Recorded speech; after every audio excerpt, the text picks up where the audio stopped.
Tu souffres? Bien, c'est la première preuve que tu es encore vivant. Mais ce que tu fais avec cette douleur décidera si tu resteras faible ou si tu deviendras dangereux. La souffrance n'est pas ton ennemi, mais ton école. Chaque coup, chaque trahison, chaque humiliation est un professeur déguisé. Le problème, c'est que la plupart des hommes fuient à leur leçon. Ils veulent de la paix sans la guerre, la gloire sans le sang, la discipline sans la douleur. Mais un esprit forgé dans le confort est comme une épée forgée dans le bois, inutile au moment du combat. La vie ne récompense pas le bon, mais le fort, celui qui endure sans plier, celui qui apprend à transformer chaque défaite en stratégie. Il ne s'agit pas de devenir insensible, mais de comprendre que la douleur est le langage de l'évolution. Quand tout s'effondre, quand tu es seul, sans appui, sans espoir, c'est là que tu découvres ta vraie nature. Pas quand tu gagnes, pas quand tout va bien, mais quand tu n'as plus rien d'autre que ton mental pour te sauver. Tu veux être puissant? Commence par supporter ce que les autres fuient. Les grands hommes se révèlent dans l'adversité. Regarde ton propre passé. Chaque période de souffrance t'a laissé une cicatrice. Oui, mais aussi une leçon. Chaque fois que tu as été brisé, tu as appris quelque chose que le confort ne t'aurait jamais enseigné. L'homme fort ne cherche pas à éviter la douleur. Il l'étudie. Il veut comprendre pourquoi elle est là, ce qu'elle veut lui apprendre, et comment il peut la transformer en arme. Les faibles crient que la vie est injuste. Les puissants savent que l'injustice est un terrain d'entraînement. Chaque fois qu'on t'a humilié, trahi, rabaissé, la vie testait ta capacité à supporter sans te soumettre. Parce qu'un esprit fort n'est pas celui qui n'a jamais souffert, mais celui qui n'a jamais laissé la souffrance le définir. L'homme qui maîtrise sa douleur devient libre, car il ne peut plus être contrôlé. Pense à ta souffrance actuelle. Elle te ronge, elle t'épuise, mais regarde-la autrement. Elle est une forge. Chaque jour où tu résistes, chaque nuit où tu refuses d'abandonner, ton esprit se trempe dans le feu. Le fer ne devient pas une lame sans passer par les flammes. De même, ton mental ne deviendra pas une arme sans brûler dans l'épreuve. C'est dans le malheur que tu apprends à te gouverner toi-même. Et c'est ça le vrai pouvoir. Pas dominer les autres, mais se dominer soi-même. Tu veux forger ton mental? Commence par cesser de chercher la facilité. Arrête de vouloir que tout soit juste. Le monde n'est pas juste. Il est brutal, froid, indifférent. Et c'est précisément cette brutalité qui fait naître les esprits les plus aiguisés. Ceux qui acceptent la dureté comme une vérité, pas comme une punition. Ceux qui utilisent la douleur comme carburant. Chaque souffrance est un investissement. Une dette que le destin finira par rembourser si tu sais l'endurer sans te plaindre. Le secret, c'est de transformer ta douleur en énergie. Quand tu souffres, ton esprit est vulnérable, mais il est aussi malléable. C'est à ce moment-là que tu peux le reprogrammer. Au lieu de te répéter « Pourquoi moi ?», dis-toi « Essaye encore ». Quand tu échoues, ris. Quand on te méprise, souris.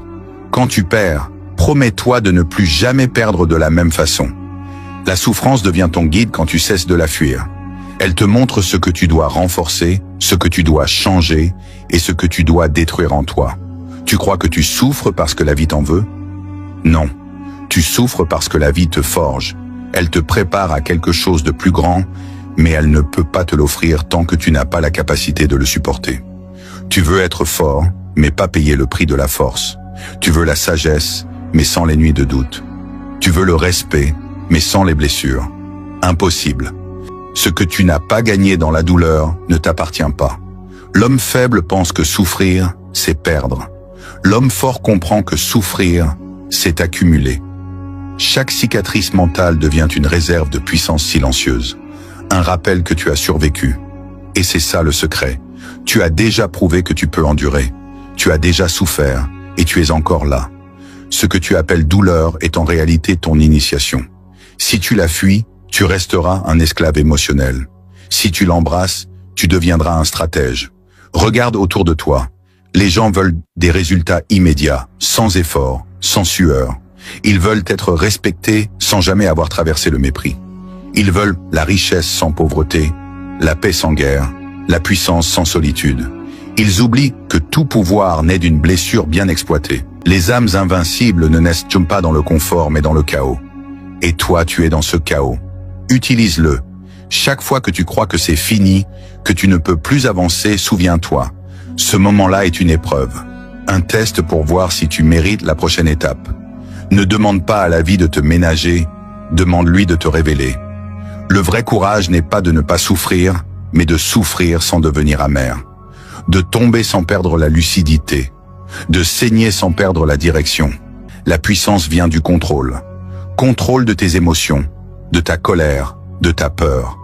Si tu veux dominer le monde, commence par te dominer toi-même. La souffrance est ton terrain d'entraînement. Chaque frustration est un exercice. Chaque échec est un test. Et chaque humiliation est une opportunité de solidifier ton mental. Alors arrête de te demander quand la douleur s'arrêtera.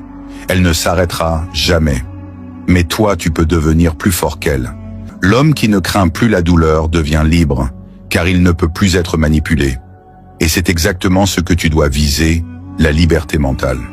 Quand tu arriveras à sourire au milieu du chaos, à rester calme quand tout s'effondre, à penser clairement quand tout le monde panique, alors ton esprit sera forgé. Et ce jour-là, tu comprendras que la souffrance n'était pas une punition, mais une initiation à ta vraie puissance. C'est dans tes failles que se cache ton pouvoir. Là où tu trembles, là où tu doutes, là où tu veux fuir, c'est précisément là que ton potentiel dort. La plupart des hommes reculent, le stratège avance, il comprend que la peur n'est qu'un signal, un message du corps qui lui dit « Voici ton prochain niveau ». Quand tu apprends à rester calme au milieu du désastre, tu deviens dangereux. Parce que tu ne réagis plus selon tes émotions, mais selon ta raison. Tu penses, tu observes, tu décides. Celui qui garde la tête froide dans la tempête mérite de la diriger. La souffrance détruit les faibles parce qu'ils cherchent à l'éviter. Elle fortifie les puissants parce qu'ils l'utilisent. Quand tu souffres, tu es nu face à toi-même. Tu ne peux plus mentir. Tes peurs, tes manques, tes illusions, tout devient visible. Et si tu es honnête, tu peux alors commencer le vrai travail. Celui de te reconstruire, non pas comme tu étais, mais comme tu veux être. La douleur t'arrache tes masques. Elle détruit ton ego, mais c'est pour révéler ton essence. Elle te montre à quel point tu dépends du regard des autres, de leur validation, de leur jugement. Elle t'apprend à t'en détacher. Parce qu'un homme libre ne dépend pas de ce qu'on pense de lui. Il agit selon sa raison, pas selon son besoin d'être aimé. Il vaut mieux être craint qu'aimé si tu ne peux pas être les deux. Mais avant d'inspirer la crainte aux autres, apprends à ne plus craindre la douleur. L'homme qui comprend la souffrance des autres peut les influencer, et celui qui comprend la sienne propre peut se transformer. Quand tu sais d'où vient ta douleur, elle perd son pouvoir sur toi. Elle devient une donnée, une information. Tu peux l'utiliser, tu peux la retourner contre le monde, tu peux en faire ton moteur. Et c'est exactement ce que la souffrance t'offre, la connaissance de toi-même. Si tu l'acceptes, si tu oses la regarder en face, sans fuir, sans distraction, sans excuse. Parce que la plupart des gens souffrent, mais refusent d'en tirer des leçons. Ils s'enferment dans le rôle de victime. Ils veulent que quelqu'un les sauve. Mais personne ne viendra. Et c'est là que le vrai réveil commence. Quand tu comprends que personne ne t'aidera, tu commences à t'aider toi-même. Tu souffres? Alors construis-toi. Lis, médite, entraîne ton corps, renforce ton esprit. Transforme ta douleur en discipline. Parce que la discipline est la forme la plus pure de liberté. Elle t'immunise contre le chaos. La faiblesse attire la domination. Si tu veux cesser d'être dominé, arrête d'être faible. Pas en parole, mais en action. Souviens-toi de ceci. Ce qui te détruit, ce n'est pas la douleur elle-même. C'est ton refus de la comprendre. Si tu changes ta perception, tout change. Chaque douleur devient une brique. Chaque perte devient un fondement. Et un jour, tu regarderas en arrière et tu comprendras que tout ce qui te faisait pleurer t'a construit. Alors souffre intelligemment. Analyse chaque émotion, chaque blessure. Demande-toi, qu'est-ce que ça m'apprend? Et transforme cette réponse en stratégie. Quand tu en seras capable, plus rien ne pourra t'atteindre. Tu seras devenu ton propre souverain. Et quand le monde viendra encore te tester, tu souriras. Parce que tu sauras que le feu ne brûle plus le fer qui a déjà été trempé 1000 fois. Tu es ce fer. Tu es cette lame. Et chaque douleur que tu vis aujourd'hui est un coup de marteau qui t'affûte davantage. Souffre, mais ne perds jamais ta direction. Sois calme dans la tempête, parce que la souffrance n'est pas la fin du chemin. c'est la porte d'entrée vers ta puissance.